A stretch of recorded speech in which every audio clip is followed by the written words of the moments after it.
it can veer into only studying the Bible when you're preparing to preach. Yeah, exactly. Right. Yeah.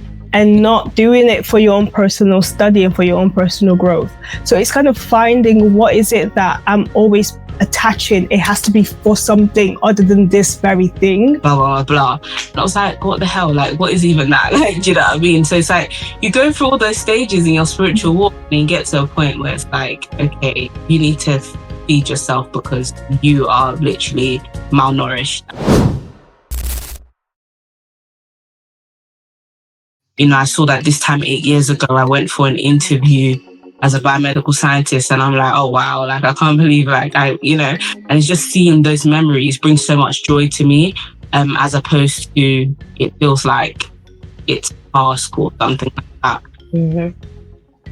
I think not to kind of, because I use content creating as an example because it's very current and it's very relevant, and all of us can kind of opt into it. It's again this idea of the Sabbath. So even if content creating is what you do, having a day that you're like, I don't care what interesting thing happens, I don't care what would have been a perfect shot, what would have been a perfect soundbite, I'm not touching my camera. I'm not going to do this for this particular thing because I want to be able to not make it productive, not make it work, not just enjoy it for what it is, and to live in the moment. Yeah. So it's about sanctifying that time. I think that's what I'm realizing Sabbath is about. It's about sanctifying a certain amount of time and deciding this is what I've chosen to do with this time. Without anything or without, yeah. So it's just without any result or without any... Exactly. The only memory of it is what's in your brain and what's happened in that moment. Yeah. Literally, yeah. Well, I think when you say that, then I don't think I would, I'm trying to, if there's anything, do you know what? It's just because I just love to make, I think, and again, it comes up for me anyway, when you say, okay, not touching your camera or whatever, I just cherish a memory. Do you know how many times I sit down and I think, oh my gosh, I wish I had more content from my Italy days. Oh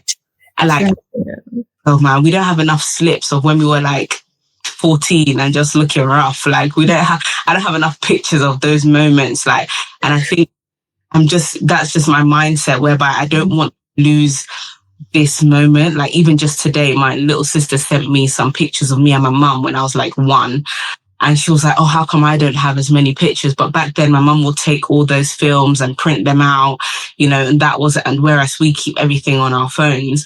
So to have those different. So I remember being young and going through all the printouts on a Saturday, and I just go through. So I think that's etched within me, whereby it's I must make a memory. I must, but that's my own personal fears of not being able to remember a moment or be able to look back and say, oh my gosh, I can't believe I did that. That's just the way my brain is wired. So to have a specific sanctified time, I guess in terms of Bible reading and stuff like that, I would never pick up my phone and take a picture of my Bible and be in my quiet time, because what is that?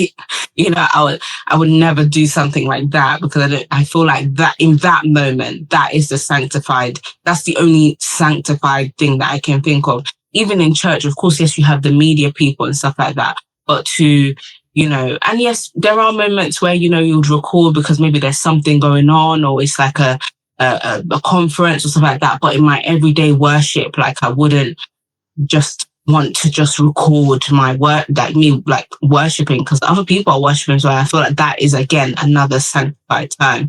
So in things like that, yes. But in terms of everyday life and play, like you said, I don't think I've reached that level of spirituality yet.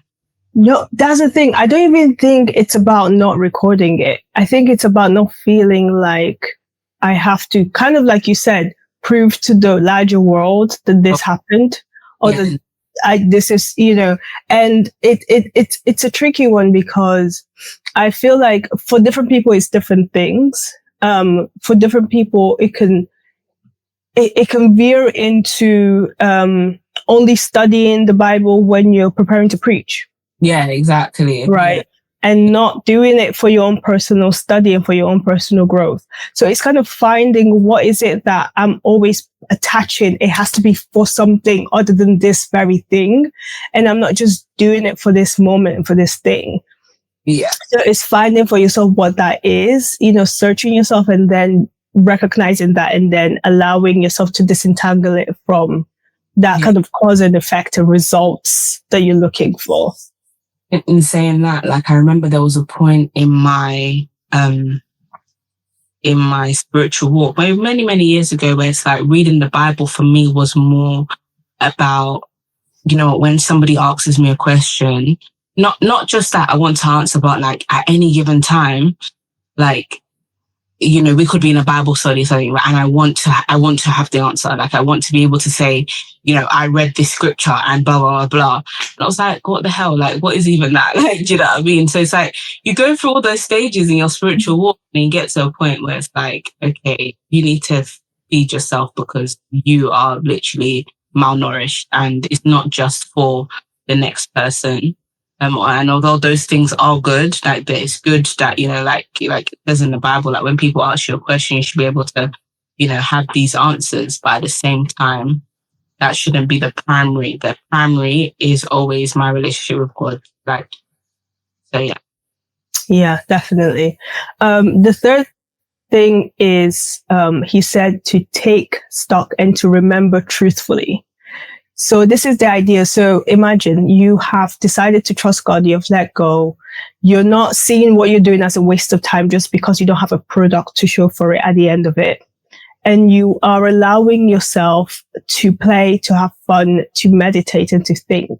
And in this time, he says to use that to take stock and to remember truthfully.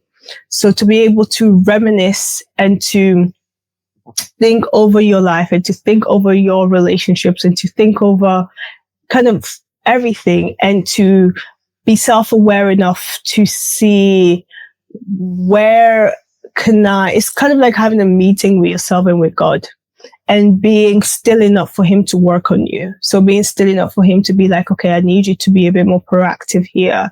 I need you to be able to watch maybe your relationship with your sister. I want you to do this more. At work, I want you to shift your mentality about this, and this idea of being still enough for God to work on you, for God to be able to tinker with you, to prune you, as scripture says, right? And not to be so busy. You're still enough to be able to look inward enough for him to point out things to you. So that you can work on them, but also to remember, because there is this idea of kind of going that we don't, kind of to your point, we don't stop to reminisce. We don't stop to see how far God has brought us. Sometimes if we just remembered the faithfulness of God, we wouldn't be going through the anxiety that we're going through right now, because you would remember he has actually solved a very similar problem before and things were fine. Nobody died. Like, we will be fine, and it's this idea of taking that time of rest to also reminisce, to also remember truthfully. And that word is important because sometimes we create a narrative of what we think happened and we draw wrong conclusions from those narratives. So to think back and to be like, God, what were you teaching me with that circumstance? That felt like heartbreak, but really, why did you allow me to go through that? What were you pointing out to me? Maybe it was this idol. Maybe it was, and really remembering truthfully. So especially with the fact that you are a mother and you are, you work and you have a very full life, how do you find those moments to really sit and meditate and have that time where God can work on you beyond, I don't know how your morning devotions are, but truthfully, my morning devotions are quite like, I can't sit and bask because I'm thinking I need to get ready and get to work. So, I take that moment of worship. I take that moment, but I can't just kind of sit there and not care about the time, and allow God to do what he wants to do in my mind and in my heart. So when do you take that time, and how do you take that time to have that inner work done by the Lord? So I think for me, like, in all honesty, since becoming a mother, having any form of routine with Bible reading and all of that. It's been up and down. It's not been a linear, journey whereby I can say, yes, I have my morning devotion. I wake up before she wakes up and I do. No, none of that. I'm just about surviving. So in terms of that, but I would say just in general, I think sometimes we can be a bit too, and of course, yes, we sit down and meditate on the word and we have those times of stillness where God will, put us in, we'll have those moments with God. But I think over the years, I've just learned that at any given point, God can just silence us. Like he can just humble us to the point whereby it's like, okay, God, I am listening. Whether that's in church, whether that's I'm at work, whether that's I'm washing the dishes, I'm doing the laundry, I'm not doing anything but the laundry. So really, I'm not meditating on the word or anything, but I'm just doing the laundry and my mind is blank. And it's in those moments sometimes where God is literally like, you're pruning me and telling me, do you know what? Don't have a heart of complaining. You have to be mindful of this and that and that. Or when, we're in service and it's altar call and we're having those moments with God where it's like, God, I need a refreshing and he's speaking to me. And then, yes, there are those Bible moments where you're having, where God is speaking to you as well. So I think over the years, I've learned not to limit God to those, those specific times and just understand that at any given time, because it is difficult, and one thing I've just learned is that everything is in seasons. How I was spiritually in terms of being able to sit down and do this and do that, I'm just not back there right now, but that does not stop God from being able to reach to get to me. Otherwise, we're probably looking at the next 5-10 years, when I just stop having kids completely. He's like, oh, you got your Bible at 6 o'clock in the morning. All right, let's walk now. Whereas it's no, in the mundane things of life, God is still showing me. Sometimes I'm just walking to work and, where I work, there's a lot of nature, a lot of trees, a lot of everything. And I'm just walking. I'm like, you know what, God, I'm so grateful. And I'm just counting my blessings one by one. I'm just like, wow, and it's in those moments as well. So I can name so many different moments where it's like God has really just shown me that he is there and he speaks to me and prunes to me and says, even in the moments of tension, when you're complaining or when you're doing, it's like he would just be like, stop, this is not edifying, this is not, anything he needs to say, because he loves us so much and he's so merciful that he's not, waiting for this perfect sky moving moment where the clouds are now aligned and it's like, now I can speak. But it's in the chaos of life, it's in the mundane, it's in the everything that he would still, in his gracious mercy, speak to us in those moments. So I think, yeah. Yeah, that's very helpful. That goes to kind of what my next question was going to be, because I remember during my final year of uni, I had a lot going on. So I was studying for exams, I was doing my internship, I was writing my it was a lot happening. And talk about a regimented schedule. It was intense, right? Every minute of every day felt like it had to be accounted for. Mm-hmm. And I would see, and maybe this is just me, I would see those posts on social media. People be like, self-care and take time out, and burnout is real, and all those things. And it used to irk my spirit. I used to be so provoked because I used to be like, oh, so you don't think I know that I need a nap right now? It really felt like, of course they meant well. And even this podcast is about, being intentional about rest, right? So that is a good message. But for me, it just felt like I don't have the capacity for rest right now. There's a lot going on. And it was a season, right? So like you said, life is in seasons. And it was a season where I could not afford to stop and smell the roses, because if I did, I wouldn't have done enough revision to pass the test, and so it was like, I can't actually do all the things. I cannot do a skincare routine right now. I don't have the time. So I don't want this to feel like that to someone who might be in a similar situation where they're like, must be nice to cut down on your hours, must be nice to be able to do this and do that. But really, truthfully, I don't have the capacity for that. How do I get to rest? Yeah. How does that mean I don't get to rest? What does rest look like for me? And what word would you have for that person? So just to rephrase that, what the person who doesn't feel like, who's just not in the season of being able to have the choice to do. Yeah. Have the time, have the choice, have that capacity. Yeah.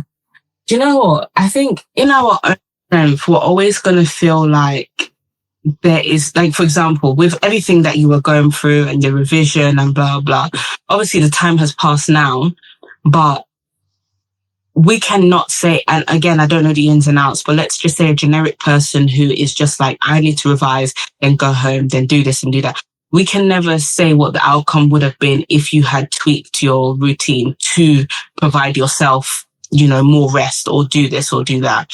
I think, and again, in our own strength, we're going to, try and do this and try and do that. Whereas I know people who, even in the thick of exams, in the thick of everything, have always made time for the kingdom, always made time for people. I mean, there were times where we were going to outreach, we're going to impact teams, where we're going to other cities and preaching the gospel, doing music and blah, blah.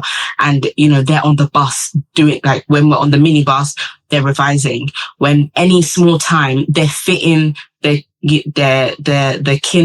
fitting their work around the kingdom, the uni work around the kingdom, and they've come out with first class. So that person has a different story to you, but they were still in the thick of it. They just chose to maneuver it in a different way. So I think we will always have time for what we're going to make time for, essentially. And so many people have different stories and different outcomes of how things are played out. For some people, they would say that, I made time for the things I love. I made time for the people that I loved. I made time and they found so much peace that they were able to study better because they didn't feel the anxiety of, oh my gosh, I didn't text this person back. Oh my gosh, I didn't do this. Oh my gosh, I didn't do that. But life isn't black and white enough to say, oh, you're in the thick of it, so therefore, oh, it must be nice, so therefore, and blah, blah. I mean, even myself, when I was sick, my husband didn't have a job for 5 months, but I had to cut down my hours in that time. So he's unemployed and I'm now cutting my hours even further. So you might look at me and be like, it must be nice, but I know the sacrifices I'm making. I'm not going to come and, be sick at work all in the name of money. So at that point, my priority was, God, you need to provide. That's all I could think about. God, you need to provide. I couldn't easily be like, I have to, this is such a thick season. I have to. But where I channeled my mind was that, God, I can't even rely on my own strength anymore. Like I cannot. So therefore I can only lean on you. So in terms of, when people see other people's lifestyle and think, oh, you must, one, you can know the sacrifices somebody else is making, no matter what you're seeing online, no matter, even if it's your best friend, you just can never know the sacrifices people are making for the sake of their life just moving forward and what they're trusting on, what they're leaning on. For some people, you might see them going on holidays and when exam season, it's like, are we not struggling the same struggle together? But no, they're leaning on the pleasure of that holiday to give them some sort of boost to come back and say, okay, now I'm going to study. I'm ready. It's the same thing with drugs and alcohol and blah, blah. People do all of these things because that's their crutch. That's what they're leaning on. So it's almost like, what are you leaning on? Are you leaning on your own strength during this? Obviously, we're just using exam period because that's the example that you gave. But no matter what it is, whether it's the busyness of motherhood or whatever, you leaning on your perfect routine. The child must wake up at 6 and then at 7 have their meal. Is that what you're leaning on? Like, what are you leaning on in each season of your life? And then that will then shape and tell, what is really, beneficial and what is really going on. That's definitely. Because as you were saying that, I was just thinking back at that point in time in my life. And I know for a fact that there were a lot of, I noticed a pattern where I would go till till I couldn't go anymore. And then I would basically crash and burn. And then that would take so much time because as I am crashing and burning, I cannot be productive.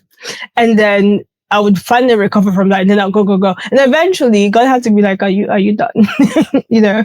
And I had to, what I did, because the way my brain cells tend to work is if I don't have, I need to manufacture structure, because if I don't, I won't be productive at all. Mm-hmm. So I need to give myself a framework to adhere to. If not, I'll just be all over the place, and it just won't be helpful in the long run.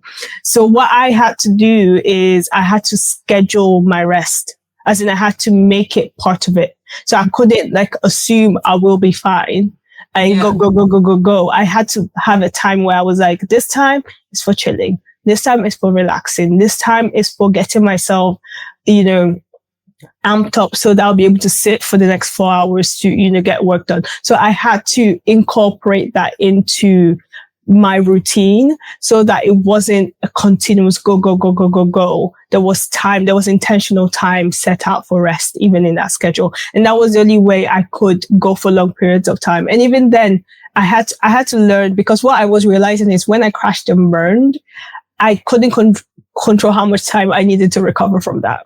But if I rested regularly, that was part of the schedule, so it wasn't disruptive. So it was really recognizing that, I mean, like, I think I'm being productive, but really I'm not. I'm actually being very inefficient with my time this way. And it was, like you said, about not having that crutch of, if I'm using every waking hour to study, that is what will make me pass. And then not having my trust in God. It was about, okay, no, I'm going to trust that God will give me the wisdom, the knowledge, the understanding. And yes, I am going to study, but I'm not going to equate hours spent studying to, you know, results. I'm going to trust God with this. So it kind of goes back to the Godwardness of the Sabbath. The other thing, everything goes back to God. It's either he's or he's lying. Like it's one or the other. So whatever we choose to do, whatever, you know, is in life, is either you believe God about what he has to say about the situation or you don't. And you know, that's what it literally all boils down to. Yeah. My second to the last question that I have is, that was then, right? Mm-hmm. Now I'm in a different kind of place. Yeah. And by God's grace, like I mentioned, you know, I'm doing less hours. I have more leisure time. I have more capacity, right? Things have changed. But I noticed it took a while for me, and I'm still in the process. It took a while for me to kind of get out of that mentality. I had left the season, but the habits of that season hadn't left me yet. Mm.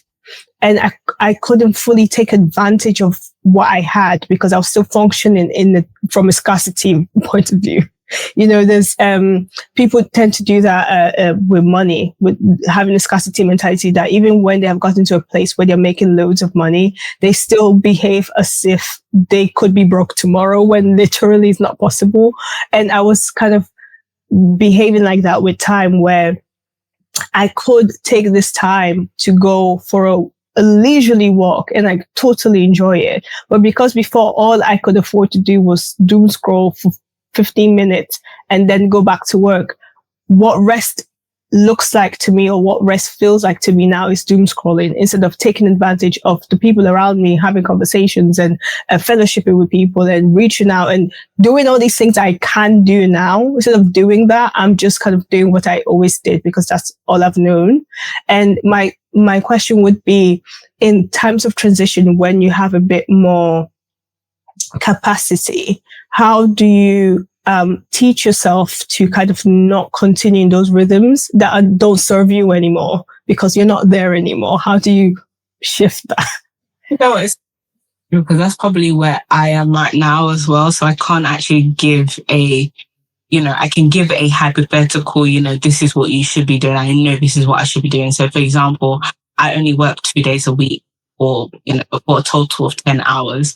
And of course, yes, motherhood is a full-time job, but there's so much I know I could be doing. And again, I'm in another season of my life. And so, it's it's a lot, but I do know that there are some things that I could be doing. So it's very difficult, and it's only, I think sometimes it just takes doing. I've always said this to people. It's like, I know, we're thinking of the logistics of it, but sometimes even when I'm on my phone and I'm doom scrolling, I'm just like, stop, like go and do the next thing, stop. And I will just stop and I will go. But when you don't have that thing within your mind that is just telling you to just stop, or just call that person, or just do that thing, like just have that fellowship, just do it. And when you like overthink it comes to the same thing. Like, so for example, now, I'm all ready and blah, blah, and I'm thinking to myself, okay, after this, I should just make a bit of content for my GPM Gateway page, whilst I can, I can do that right now, because the only time I generally make content is when I'm at work, because I know that there's no distractions, there's no other thing, in my break time, I can do what I need to do. But I can make content at home as well. It's just that there's 1 million other things that I'm probably doing or not doing, and then I'm doom scrolling instead, or whatever the case is. But all the times where I have made content, it's just been a case of, let me just do it. And I've done it. So when I think sometimes it's catching yourself quickly, whereby it's like, like recently I've been trying to like renovate my house or room and everything like that. And I've just been like, I've been taking it bit by bit by bit. But each time it's been like, just do it. Just fold all those clothes and put them away. Just do that. And then I feel so happy and proud of myself afterwards. And it's giving me the motivation to go again the next day and the next day and the next day.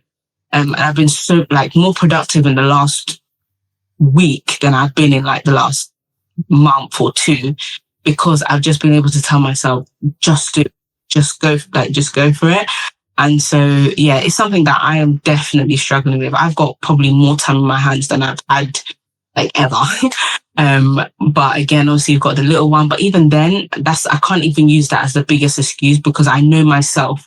You have to know yourself. And I know that right now I could probably be doing more, but laziness and all this stuff creeps in, and then you just find yourself not doing as much. So yeah. Yeah. That really helps, because I remember being, before I actually got the time off, being like, I'm going to do this and do that and do other things and be so productive. And that this time will be, make content, and I'll prepare for content. Now I'm not doing that.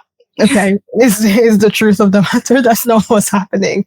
And sometimes I think what has been stopping me is I feel like I need to have planned to do that, to do it. So it's like, well, the day has started and, I had no plans for today. So it's not working. Like, just do it. Yeah. All these plans, it's not working. Exactly. So I have to just be like, you know what? I am awake. And I can actually listen to the audiobook so that I can prepare for the next interview. Like, I can do that right now. I don't have to say from 2:00 to 5:00. Like, I don't have to do that. I can just stop and do it now. So definitely stop yourself and do it is advice I need to take for sure. Yeah. Yeah. Okay, I will try and do my content, and I've got like a bunch of paperwork I'm trying to sort out, but I'm literally sitting in the perfect position to do all of that right now. Yeah. I'm gonna message you in about 2-3 hours and say, and I've done it. I love that. Yes. Well, we've kind of come to the end of the interview, really. Thank you so much again for taking this time out and for really helping us practicalize, because all these ideas like of the Sabbath and of rest can feel very aloof, can feel very, that would be nice, but it doesn't feel like you can actually do it. And kind of these ideas of, aligning purpose with the kingdom of God, of just stopping yourself in the moment and doing the thing, of carrying the presence of God with you, so that as you go about your day, you're still giving space for the Holy Spirit to come and minister to you. All these things are things that we can do. We can start doing now. And hopefully, have the fruit of that. To round up, is there anything that we didn't touch on the topic of, rest, where you're like, no, I want people to know this, because they need to know this, and it's very useful, for me. Is there anything maybe my questions didn't direct us to that you think would still be profitable? Not really. I think we've touched on a lot. I think one thing that I would say that I got from one of our pastors in our church, and it's an amazing sermon, look it up. It's called Naps Are Holy by Pastor Gordon, because naps are truly holy. Like, don't be deceived into this hustle culture whereby grinding is the new, fad, where everybody has to be. If you don't have a side hustle, you're probably never going to make it in life. If you don't have some multiple streams of income or this and that and that, if it's not, if you don't feel like, yes, of course, there's going to be sacrifices that need to be made, but you should be doing something that you enjoy, or in the long term, it's going to be, it's going to be edifying to you and those around you, and maybe have some passive income that it will bring at some point, but it should be enjoyable. It shouldn't be a case of, I need to hustle because, and there's no joy in it, or there's nothing edifying about it or anything like that. So yeah, naps are holy, and don't be deceived by, the hustle culture and the grind culture that this world is, pushing towards us. Thank you so much. So naps are holy, so I know the next sermon I have to listen to, and I love the title already, because honestly, yes. I regret all those times in Italy where we had naps scheduled and I opted out, and I like the foolishness of youth. Like, what was I thinking? It's just every day I regret those. So thank you again so much. Thank you everyone for listening, for sticking with us till the end. I really do hope that you learned something from the podcast, and you had a nugget, a gem to take with you to practice Sabbath better. Thank you.